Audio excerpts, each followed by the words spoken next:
dernier volet de cette série sur l'Église. On a vu il y a 2 semaines la nature de l'Église.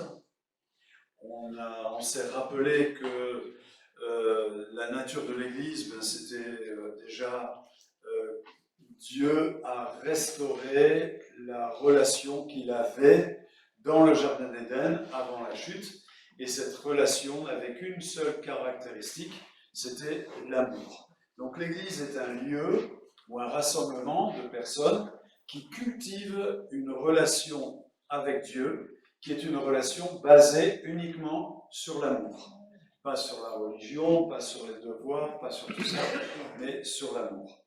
Ensuite, on a vu que l'Église, ecclésia, appelée hors d'eux, l'Église était un peuple séparé, et on s'est rappelé que nous avons été transportés d'un royaume à l'autre, dans le royaume du Fils de son amour. On a terminé sur l'Église, c'est un corps, nous sommes tous interdépendants, et nous avons notre rôle, notre fonction dans le corps.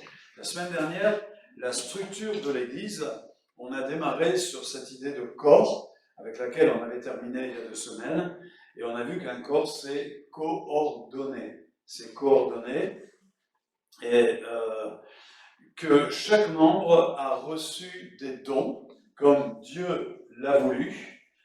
Chaque membre a reçu des dons qu'il met à la disposition de tous, et on se rappelle du mot « chacun ». On a vu aussi que ces dons, s'ils nous amenaient dans des fonctions différentes, ne différenciaient pas notre statut dans l'Église. Nous sommes tous égaux, appelés frères et sœurs, quel que soit notre rôle dans l'Église. Et puis, on a vu qu'il y avait des fonctions spécifiques, des fonctions fondatrices, conductrices, avec tous les ministères, les apôtres, les prophètes, les pasteurs docteurs, les évangélistes, les anciens et les diacres. Bien sûr, on n'a fait que survoler cela, c'est pour qu'on ait cette idée qui se construise en nous. Et ce matin, eh bien, on va parler du mandat terrestre de l'Église. Vous vous souvenez de la parole de Jésus au brigand sur la croix? Il lui dit, je te le dis en vérité. Il n'a pas dit demain, il n'a pas dit un jour, mais il a dit aujourd'hui. Waouh! Aujourd'hui. Il ne lui a pas demandé de faire des choses puisqu'il ne pouvait plus, il n'y avait pas ce jour-là une grande réunion, une grande ambiance. C'était sur des croix, c'était vraiment terrible, dramatique. Mais Jésus lui dit, aujourd'hui, tu seras avec moi dans le paradis. Qu'est-ce que ça veut dire? Cet homme venait de confesser Jésus. Souviens-toi de moi quand tu seras dans le ciel. Il confesse par les mots simples qu'il a dit, qu'il reconnaît que Jésus est le Fils de Dieu, qu'il a une autorité dans le ciel, et il a reconnu aussi que ce que faisait Jésus n'avait rien à faire là, si ce n'est qu'il était là pour nous, pas pour lui. Le brigand dit, nous on est là pour nous, mais lui, il n'a rien à faire là. Et il va confesser donc Jésus, sa foi en lui, et Jésus lui dit, aujourd'hui tu seras dans le ciel. Moi, il y a quelque chose que je regrette un peu, c'est qu'il ne nous ait pas dit ça à nous chacun. Non? Je lève ma main et je dis, Seigneur, je crois en toi, et le Seigneur dit, aujourd'hui, tu seras avec moi dans le ciel. Il n'a pas fait. Il n'a pas fait parce que il a dit aussi, je bâtirai mon Église, et l'Église, elle est sur terre, elle a un rôle sur la terre. Quelqu'un a dit qu'elle était en pèlerinage. On a dans la Bible une photographie de l'Église dans le début. On voit qu'elle persévérait dans l'enseignement des apôtres, elle persévérait dans la communion fraternelle, dans la fraction du pain et dans les prières. Et ça, c'est une photo de l'Église. Alors, on a ici ce mot qui a été choisi, le mot persévérer. Ça veut dire qu'ils tenaient bon, ils étaient réguliers, c'était une course de régularité, c'était pas un tout feu tout flamme qui s'éteint dès quelques jours. Le résultat, la crainte s'emparait de chacun, Et puis, l'Esprit de Dieu, la puissance de Dieu, agissait. Il se faisait beaucoup de prodiges et de miracles par les apôtres. C'est une belle photo, hein? C'est une belle photo de cette Église. Et aujourd'hui, eh bien, nous croyons que Jésus n'a pas changé et que tout ça, eh bien, ça peut continuer. On retient ce qu'il faisait, on y reviendra après. Ils étaient chaque jour, tous ensemble, assidus au temple.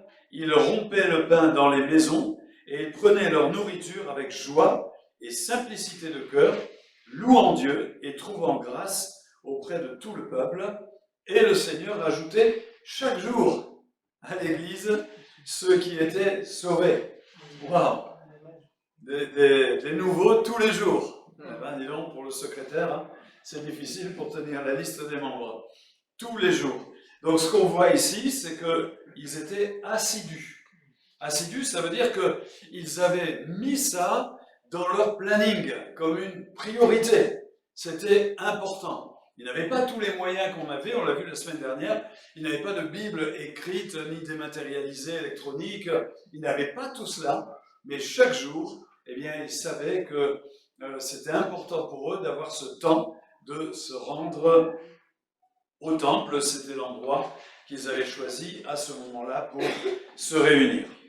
Alors, globalement, on a identifié 5 missions qui caractérisent le mandat de l'Église sur la terre.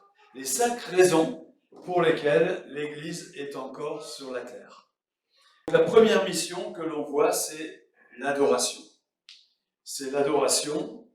L'heure vient, et elle est déjà venue, où les vrais adorateurs adoreront le Père en esprit, en vérité. Ce sont là les adorateurs que le Père demande. Dieu est esprit, il faut que ceux qui l'adorent en esprit et en vérité. Jésus est là face à la Samaritaine. La Samaritaine a voulu l'emmener sur une discussion pseudo-théologique, où est-ce qu'il faut adorer, sur le mont Garizim, à Jérusalem. Et Jésus dit non, c'est ni là, c'est en esprit et en vérité. Il nous parle ici d'une adoration qui se fait, si je peux me permettre, d'esprit à esprit. Et là, on se retrouve dans le jardin d'Éden, avant la chute. Cette adoration qui est l'expression à la fois de mon amour, de mon admiration, de tous ces sentiments forts et qui sont là en esprit. En esprit, ça veut dire que ça ne vient pas de l'extérieur, ça vient de mon intérieur. Il n'y a pas d'ambiance qui va faciliter. Elle va peut-être accompagner mon adoration. Mais la meilleure ambiance, qu'elle soit musicale ou autre, me permettra d'exprimer quelque chose. Mais si ça ne vient pas de l'intérieur de mon esprit, je ne ferai que chanter ou faire comme les autres, si je peux m'exprimer ainsi.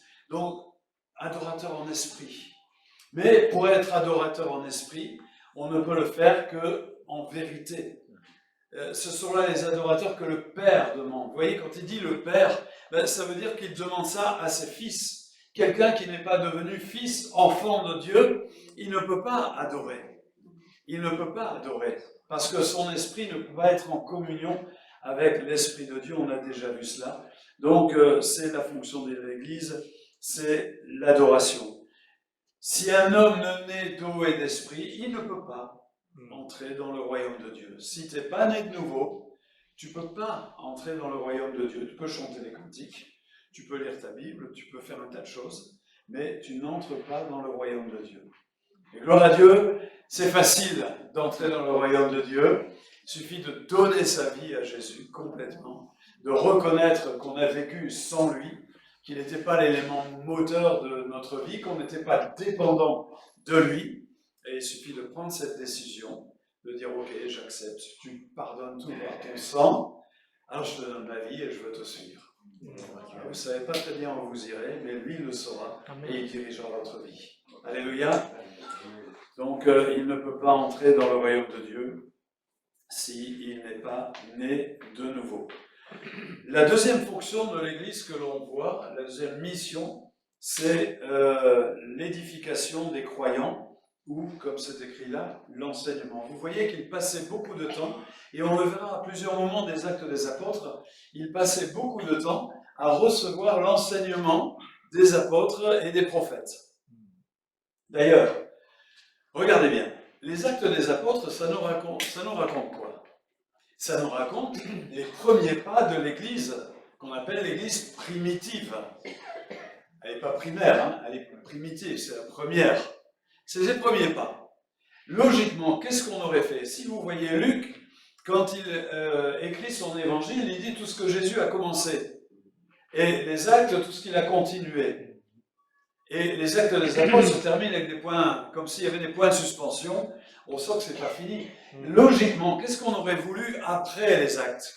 On aurait voulu encore apprendre des nouvelles de ce qui se passait en Europe, en Asie mineure, etc. De voir la progression de l'Église. On aurait aimé ça, et il y en a qui l'ont fait. Des historiens l'ont fait. Mais pas les écrivains de la Bible. Les écrivains de la Bible, après les actes, ils ont enseigné.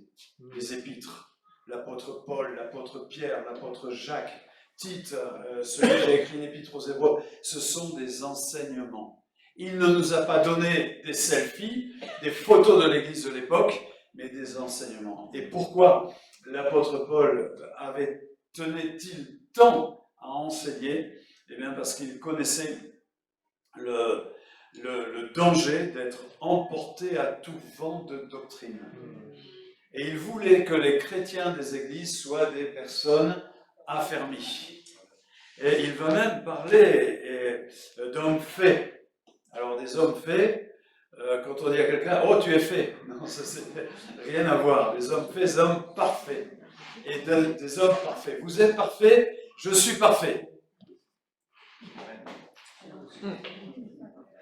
Si, vous pouvez dire « Je suis parfait, tu es parfait, tu es parfaite ».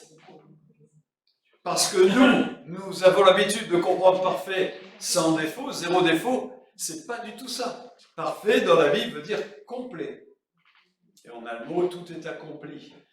Parfait, des hommes faits. L'apôtre Paul, il savait que son devoir était d'enseigner afin que les chrétiens soient complets. Que la parole de Dieu puisse les conduire, comme on l'a vu la semaine dernière dans Ephésiens 4, conduire à être perfectionnés. On a vu ça, équipé, organisé, le perfectionnement des saints, parce que c'est en étant perfectionné, équipé, que je vais comprendre quelle est ma place dans la structure, dans le fonctionnement de l'Église. Ok? Donc il a pris beaucoup de soin à enseigner, et il voulait même les amener, il avait de l'ambition, hein, avec son enseignement, de les amener à la mesure de la stature parfaite de Christ. Il voulait rien de moins que ça. Il ne voulait pas que les membres de l'Église, les croyants, soient un petit peu comme ça, hop, une doctrine passe, et puis ils vont derrière, une autre passe, ils vont derrière. Non, il voulait qu'ils soient affermis, et qu'ils soient comme Jésus dans leur stature. Est-ce que c'est notre ambition, ça? Amen. Amen, hein? Et on a une Bible aujourd'hui, elle est constituée, on peut la lire, on peut l'étudier, et ça nous fait grandir. Regardez un enfant, vous l'avez, un petit enfant, là, il est tout petit, quand il naît. Alors, ses parents, bien sûr, n'ont aucune idée, c'est qu'ils grandissent. Alors, qu'est-ce qu'ils vont faire? Eh bien, le père va prendre son enfant par les deux mains, il va appeler sa femme, elle va dire, prends ses deux pieds, et on va tirer. Non? Mais non, on lui donne à manger. On lui donne à manger et la vie fait qu'il grandit. Il grandit. Il y a deux ans de ça, j'étais aux USA et j'assistais à un match de basket de la NBA. Il y avait Wembanyama là qui était là. Ah ouais, c'est quelque chose. Hein. C'est impressionnant. Les parents, ils ont dû tirer en même temps qu'ils donnaient à manger. Parce que c'est comme ça. Donc, la mesure de la stature parfaite de Christ est dans l'enseignement. L'apôtre Paul parle également, il dit à un moment dans les Galates, il est comme malheureux, il dit, mes enfants, pour qui j'éprouve à nouveau les douleurs de l'enfantement, jusqu'à ce que Christ soit formé en vous. Ça, c'était son souci. c'est que les croyants de l'époque, et vous savez, les croyants de l'époque étaient également baladés par toutes sortes de doctrines, parce qu'il y avait des doctrines venues du paganisme, mais il y avait aussi tout ce qui venait du judaïsme. Et puis il y avait des diviseurs, il y avait des gens qui aimaient être le premier partout dans l'Église. Et l'apôtre Paul, il disait, il n'y a qu'un seul moyen de résister à tout ça, c'est l'enseignement, l'édification des croyants. Et aujourd'hui, eh bien, on est aussi ballotté par toutes sortes, il y a tout le temps des nouveautés dans le monde évangélique, tout le temps des choses où chacun dit, ça y est, j'ai eu la révélation qui vous manquait, suivez-moi, je vais vous montrer. Et puis, demain, ça sera un autre et encore un autre. C'est pour ça qu'il faut que nous soyons convaincus. Amen. Et pour être convaincus, eh bien, c'est cette fonction dans l'Église d'être enseigné. On en a une autre, c'est l'évangélisation. Qu'est-ce que vous pensez du mot évangélisation? Un jour, j'ai vu sur une église en panneau lumineux, réunion d'évangélisation. Je ne sais pas, ça m'a fait drôle, parce que je me suis imaginé qu'à la mosquée, on met réunion d'islamisation. Et ce mot-là, il nous fait peur. Peut-être que le mot évangélisation pourrait aussi nous faire peur. Parce que ce n'est pas une action technique, ce n'est pas une action prosélyte. On va voir de quoi il s'agit. Donc Matthieu 28, voilà, Jésus s'approche et il leur parle et il leur dit « Tout pouvoir m'a été… » Alors, ce texte de Matthieu 28, qu'on appelle la grande mission ou la grande commission, moi j'appelle un texte sandwich. Parce que, regardez, il est pris en sandwich entre deux phrases. « Tout pouvoir m'a été donné dans le ciel et sur la terre. » Avant de nous envoyer, il nous rappelle qui il est et quelle est sa position dans le ciel. Quand j'avance au nom de Jésus, quand je parle au nom de Jésus, je parle au nom de celui qui a tout pouvoir dans les cieux et sur la terre. Et puis, la fermeture, c'est « Je suis avec vous tous les jours jusqu'à la fin du monde ». Ça, c'est la deuxième partie du sandwich. Et quand je vais, je sais que ce que j'ai dit, ce que j'ai fait, lui, il sera là pour le confirmer, comme on le lit également dans l'évangile de Marc. Voilà ce qu'il attend de nous. Allez. Alors ça, c'est une première chose étonnante. Allez. Souvent, nous disons « venez » en tant qu'Église. Venez. Et on prie en disant « fais-les venir ». Amène-les, attire-les. On a raison. Mais s'il est question d'attirer, c'est à Jésus. C'est pas à l'Église. Et là, vous allez voir qu'il y a des petites notions qui ont besoin d'un ajustement dans notre compréhension des choses. Ensuite, il dit, baptisez-les au nom du Père, du Fils et du Saint-Esprit, et ensuite, enseignez-leur. On retrouve ça. Ensuite, enseignez-leur. La première chose à faire avec quelqu'un qui vient de passer par les eaux du baptême, c'est de lui communiquer un enseignement. Aujourd'hui, on appelle ça le discipulat, ou la formation de disciples. C'est ce qu'on voit également dans Marc, avec des promesses de guérison, de puissance sur les démons.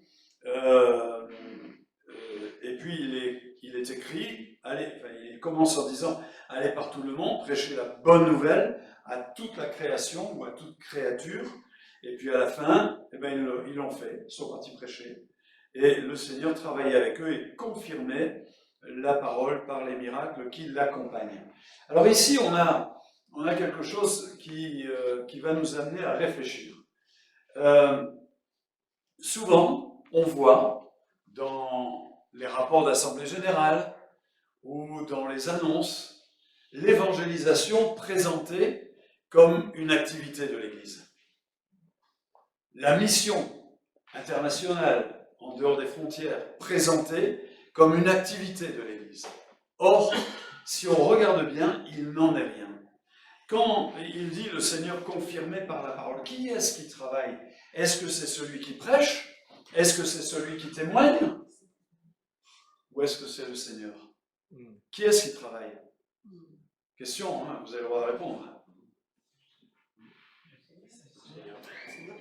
En fait, on n'est pas on n'est pas, écoutez bien la nuance, on n'est pas en mission pour Dieu, on n'est pas en train d'annoncer la bonne nouvelle pour Dieu, c'est Dieu qui est en mission à travers nous.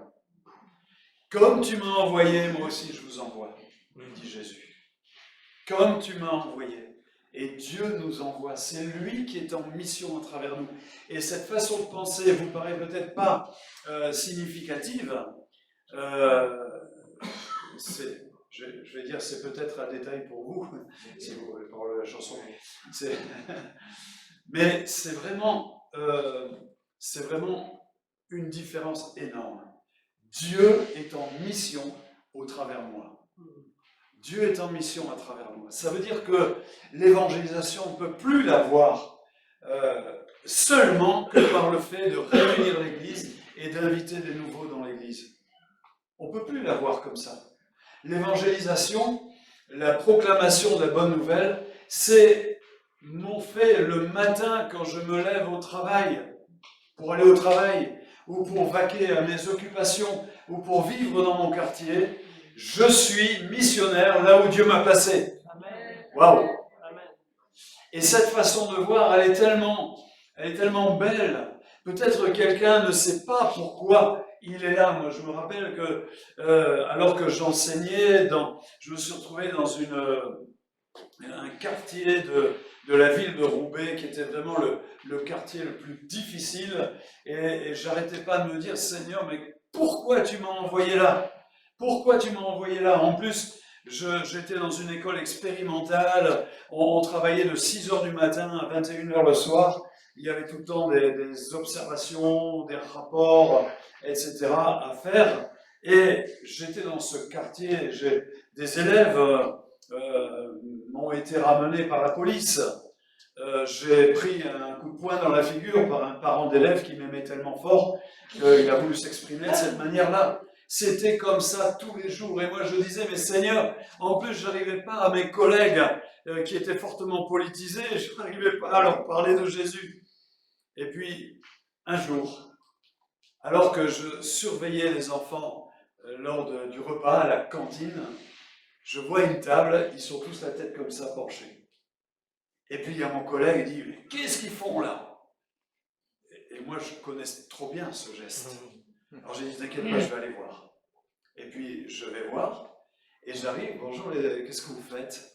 Oh, rien, monsieur, intimidé, ça n'a pas été plus loin. Mais quelques temps après, alors que je suis en cours de gym, il y a un moniteur de gym qui avait pris les élèves pour les faire travailler, il y en avait quelques-uns qui étaient restés au bord, moi j'étais au bord, et puis j'entends l'une d'entre elles parler.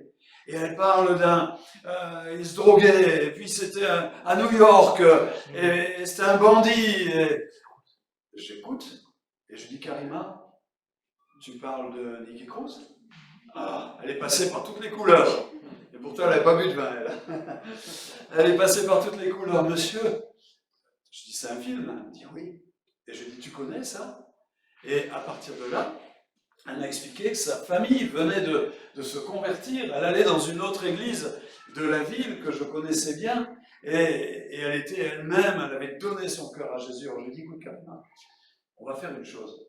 Moi, je n'ai pas le droit de ramener une Bible à l'école, parce que je suis l'enseignant, c'est public, c'est laïque, etc. Mais toi, tu peux ramener tout ce que tu veux. Tu m'as compris? Et on a passé une matinée comme ça, avec toute la classe, à découvrir la Bible. Bon, peut-être que si un inspecteur était passé à ce moment-là, il aurait trouvé ça bizarre. Mais voilà. Et là, j'ai compris. J'ai dit, Seigneur, tu m'as envoyé en mission dans cet endroit difficile. Je n'avais pas compris pourquoi, mais la façon de voir les choses est complètement différente.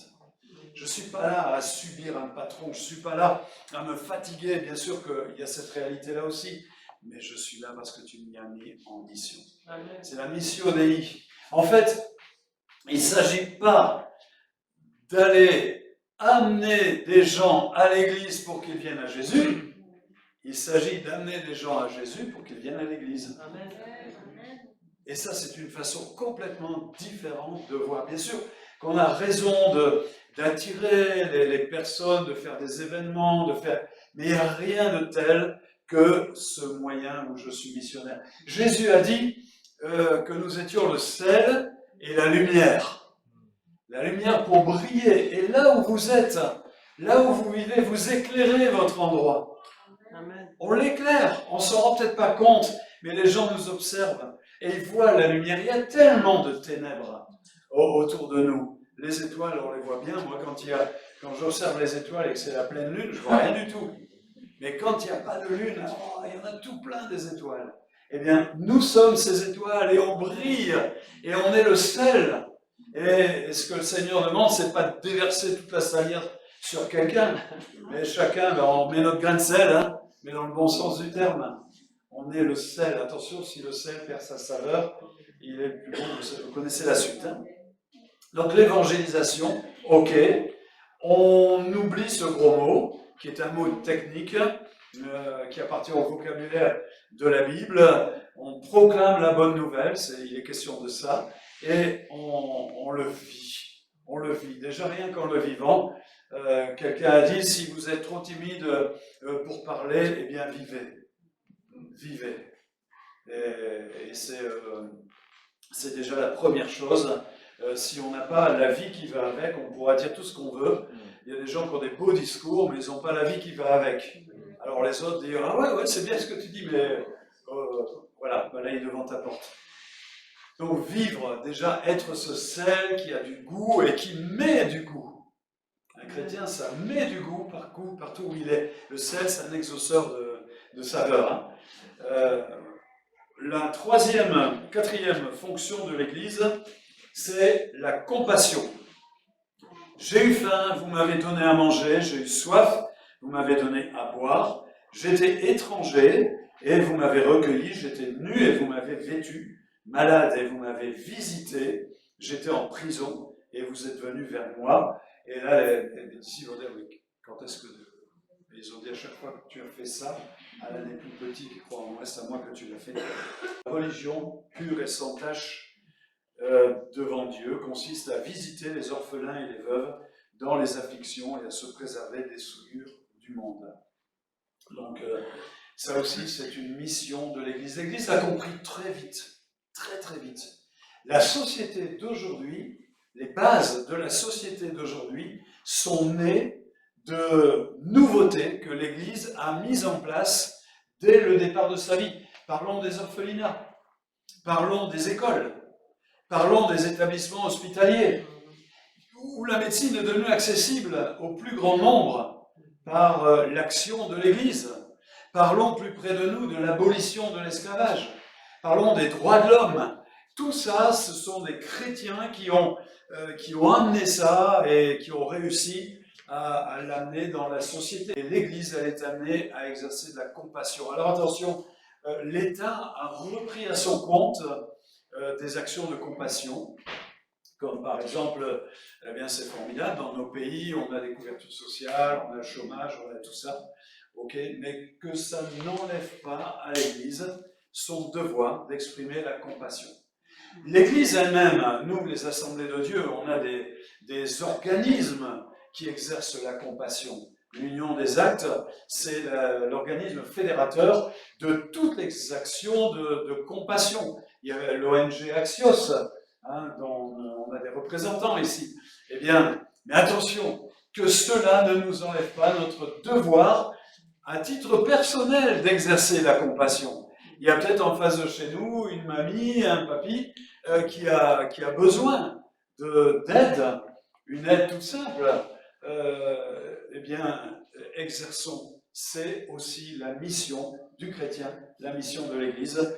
Et je termine avec la communion fraternelle, la multitude de ceux qui avaient cru. Vous voyez, il y avait unité. Alors cette unité,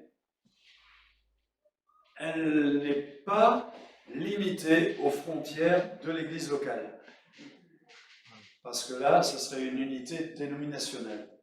Déjà, c'est la base, qu'au sein d'une dénomination, il puisse y avoir unité. Mais c'est une unité de foi. Si nous avons des frères... Alors moi, je n'ai pas aimé toute cette période où on disait des chrétiens baptistes, c'est nos cousins. Mais quoi cette histoire-là? On est frères et sœurs quand même, nos cousins. Non, on est frères et sœurs. Et on a unité. S'il croit en Jésus, c'est mon frère. Il n'a peut-être pas la même façon de l'exprimer que moi. Il n'a peut-être pas la même ecclésiologie, c'est-à-dire organisation d'église que moi. Mais c'est mon frère. Amen. Cette unité, elle est internationale aussi. Parce que l'église, elle est sur toute la surface de la terre. Néanmoins, cette unité, elle a des frontières. Mon frère, c'est quelqu'un qui a rencontré Jésus. S'il ne l'a pas rencontré, c'est pas mon frère. Ça m'empêche pas de l'aimer, mais c'est pas mon frère. Et je ne peux pas m'associer à ce qu'il fait. Je peux pas, être dans une profonde communion ou collaboration à ce qu'il fait si ce qu'il fait est incompatible avec les valeurs que Jésus a déposées dans mon cœur. On est d'accord avec ça? Aujourd'hui, on est dans le règne de la tolérance, tout est beau, tout est... Mais non. L'Église, c'est aussi un point de repère. Il faut que les hommes et les femmes de notre société voient dans l'Église les repères essentiels, les valeurs essentielles de l'humanité. Moi, je crois que le mariage, ça marche. Amen. Amen. Ouais. Je crois que c'est une bonne idée de la part du Seigneur, le mariage. Mais le Seigneur a fixé des règles dans le mariage. Je crois que l'honnêteté, ça paye. Amen. L'intégrité, ça paye. Même si dans un premier temps, on paraît être floué, pénalisé pour avoir été honnête, mais à la longue, ça finit toujours par payer. Je crois que la non-violence, ça paye. Si quelqu'un me marche sur le pied, je n'ai pas besoin de lui envoyer ma main dans la figure. Mais je lui présente mon autre pied. Mais c'est très profond ce que Jésus a dit. Si on trace sur la joue droite, tend la joue gauche. Regardez bien le texte. Il y a une manière de prendre de la hauteur par rapport à celui qui m'a frappé. Et d'être grand. Et nous, on est appelés à être des grands hommes et des grandes femmes. D'être grands dans nos comportements. Ça paye. Ça paye. Donc, les missions de l'Église, l'adoration, l'édification des croyants, l'évangélisation, la compassion et la communion fraternelle pour chacun, tout ça appuyé, on verra tout à l'heure ça, tout ça appuyé par le Saint-Esprit, par la prière et aussi par ce sentiment que Jésus revient bientôt. Alléluia.